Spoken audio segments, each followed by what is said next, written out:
Antes de comenzar con esta clase, haremos un pequeño paréntesis y mencionaremos que para los ejercicios gráficos estaremos haciendo uso de un software de código libre que se llama GeoGebra. GeoGebra tiene la ventaja de ser un software matemático, interactivo y libre que se utiliza para la educación en muchos ámbitos, sobre todo para la geometría. Y en este caso, debido a que esta es nuestra materia principal de estudio, se adecua de manera perfecta, por lo que muchas de las imágenes que podrán ver a continuación son justamente diseñadas o realizadas por medio del software GeoGebra. El software se encuentra en diferentes plataformas como lo son Windows, Apple, Linux e inclusive Android, por lo que si quieren hacer uso de él, sería una muy buena herramienta para que puedan desarrollar muchos de los ejercicios que estaremos viendo a lo largo del semestre. Después de haber anunciado este pequeño comercial, comencemos ahora sí con nuestra clase y donde nos quedamos la vez pasada, que eran los postulados de Euclides.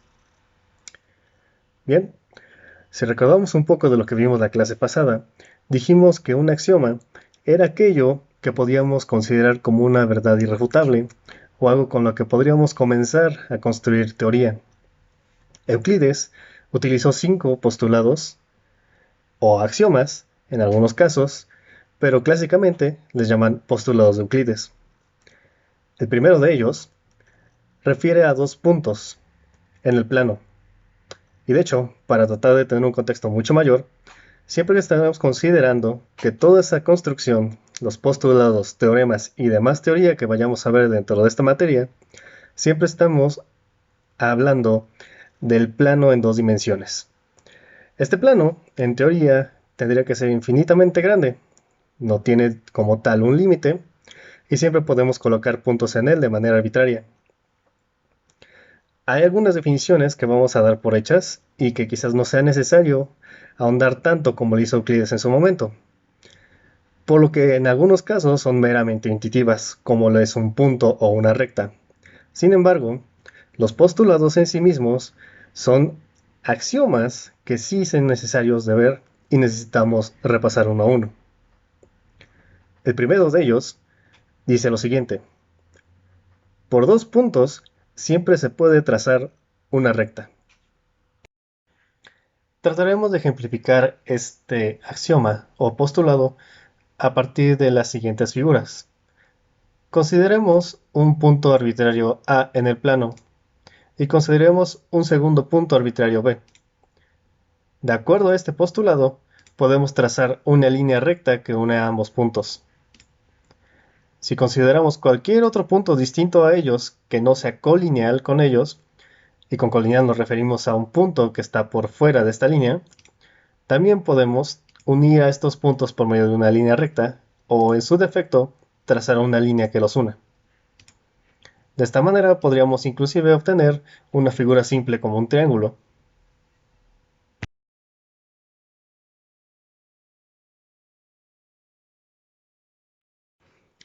El segundo postulado nos menciona que un segmento de recta se puede extender indefinidamente en una línea recta en cualquiera de sus dos direcciones. Para esto, necesitamos entender que un segmento de recta es aquel que está determinado o delimitado por dos puntos en el plano. Esto es, si consideramos dos puntos cualesquiera en el plano, el segmento de recta es justamente aquel que está comprendido entre estos dos puntos. Sin embargo, lo que nos menciona este axioma es que literalmente podemos extender cualquiera de estos extremos en la dirección de este punto, siguiendo la misma línea recta. Es decir, podemos continuar de manera colineal una sucesión de diferentes puntos en la dirección de cualquiera de los dos extremos.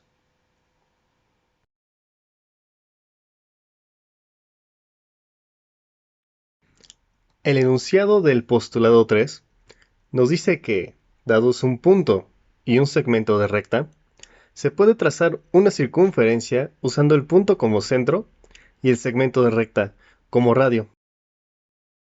Podemos expresar este mismo enunciado de una forma un poco más intuitiva y familiar. Si nosotros tomamos cualquier punto del plano, este nos puede servir como centro de una circunferencia. O bien, también inclusive podría ser el centro de un arco de circunferencia. Y también nos menciona que el segmento que nosotros elijamos, el cual es totalmente arbitrario, es decir, del tamaño que nosotros elijamos, es un radio arbitrario para esta circunferencia. Gracias a este postulado, sabemos ahora cuáles son los elementos que conforman a una circunferencia. Y no solamente eso. Esta misma propiedad es la que nos permite comparar tamaños entre segmentos en el plano. Déjenme les explico un poco más a qué nos referimos con esto. En la geometría que nosotros estamos estudiando, no existen o no se emplean escalas preestablecidas. Esto ocurre debido a que la misma Grecia antigua, cuando Euclides estaba estudiando estas mismas figuras y se estaba conformando la geometría pura como la conocemos, solamente contaban con regla y compás. Estas dos herramientas son las que utilizaron para poder crear a los mismos postulados y el resto de la formalización de la geometría como la conocemos. Es por esta misma razón que a pesar de que contaban con una regla, esta regla como tal no contaba con una escala, sino que más bien era una guía que servía para poder realizar trazos rectos, mientras que el compás nos servía entonces para poder comparar tamaños entre segmentos, o bien copiar segmentos de recta. Veamos este ejemplo a continuación para aclarar un poco más lo que acabamos de explicar. Consideremos el segmento AB en el plano y un punto exterior a este, C. Ahora bien, si recordamos lo que nos dice el postulado, podemos construir entonces con centro en A y de radio AB una circunferencia. Ahora, lo que necesitamos es de alguna manera copiar el segmento AB, su magnitud, al punto C. Para esto consideramos el compás, nos situamos en un extremo y medimos lo que mide el segmento AB. Lo trasladamos, ahora bien, hacia el punto C y dado esto, solamente basta con obtener un segmento recta de C hacia cualquier punto en la circunferencia que acabamos de construir. De esta manera construimos el segmento CD que tiene la misma magnitud que el segmento AB. Pasando al cuarto postulado, tenemos el siguiente enunciado. Todos los ángulos rectos son iguales.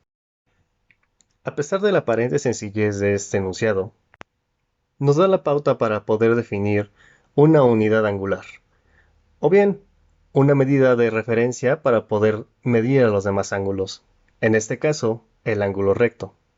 Esta era la manera en la que Euclides usualmente medía los demás ángulos o los comparaba entre sí. Sin embargo, nosotros no haremos uso de esta unidad de medición, sino más bien grados o radianes, de acuerdo a cuál sea la situación que nos convenga. En la mayoría de las situaciones, un ángulo simplemente basta con mencionarlo y ni siquiera necesitamos como tal medirlo, por lo que en muchas ocasiones ni siquiera es necesario decir explícitamente qué unidad estamos utilizando. Como ya mencionamos antes, los axiomas nos ayudan a poder demostrar otro tipo de propiedades lógicas, o bien poder construirlos a partir de derivaciones lógicas de ellos. Este que a continuación vamos a demostrar es un ejemplo muy claro de cómo podemos usar los axiomas para poder llegar a la demostración del mismo. Vamos a demostrar que, dadas dos rectas en el plano que se intersectan, los ángulos opuestos por el vértice son iguales. Conforme estemos desarrollando esta demostración, tenemos que poner especial atención en nombrar a cada uno de los elementos que van a conformar a nuestro esquema o dibujo, ya que tiene que ser suficientemente explícito y comprensible para quien sea que lo lea. Así este ejemplo también nos servirá como un ejercicio para empezar a practicar y comprender cómo es que nosotros utilizamos la notación para ir describiendo cada uno de los elementos de nuestro esquema. Cabe aclarar aquí que una notación se refiere a las convenciones o los distintos símbolos y maneras de llamar a los elementos que un autor o matemático utiliza para poder desarrollar una teoría. Dicho lo anterior, procedamos con la demostración de esta proposición. Por el primer postulado de Euclides, construyamos una recta que pasa por los puntos A y B, y llamémosla F. Usando el mismo postulado, construimos la recta G que intersecta a F y está determinado por los puntos C y D. Sea E el punto de intersección de estas dos rectas. Momentáneamente ocultaremos los nombres de estos vértices que determinaron a las rectas F y G, debido a que no serán de importancia para esta demostración. A continuación, construimos, usando el tercer postulado de Euclides, un arco de circunferencia de radio arbitrario, cuyo centro se encuentra en E, y cuyas intersecciones con las rectas G y F son F y G respectivamente. Llamemos a este arco de circunferencia C. De manera análoga, vamos a construir otros dos arcos en orden inverso a las manecillas del reloj. Es decir, vamos a seguir el sentido positivo de un ángulo, partiendo del cuadrante que se encuentra más a la derecha de las intersecciones de las rectas F y G. De esta manera, construimos los arcos C, D y E y obtenemos a los ángulos FEG, GEH y HEI, siendo el primero y el último los ángulos opuestos por el vértice. Luego, utilizando el cuarto postulado, vamos a construir dos ángulos rectos que comparten un lado común H y que tiene vértice en E. Observamos que H es perpendicular a F. Llamamos J a la intersección de H con D. Y de manera similar, tenemos otros dos ángulos rectos que comparten el lado I con vértice en E y cuya intersección con D es K. De acuerdo al esquema, y por el cuarto postulado, los ángulos H, E, I y G, E, H suman lo mismo que dos ángulos rectos.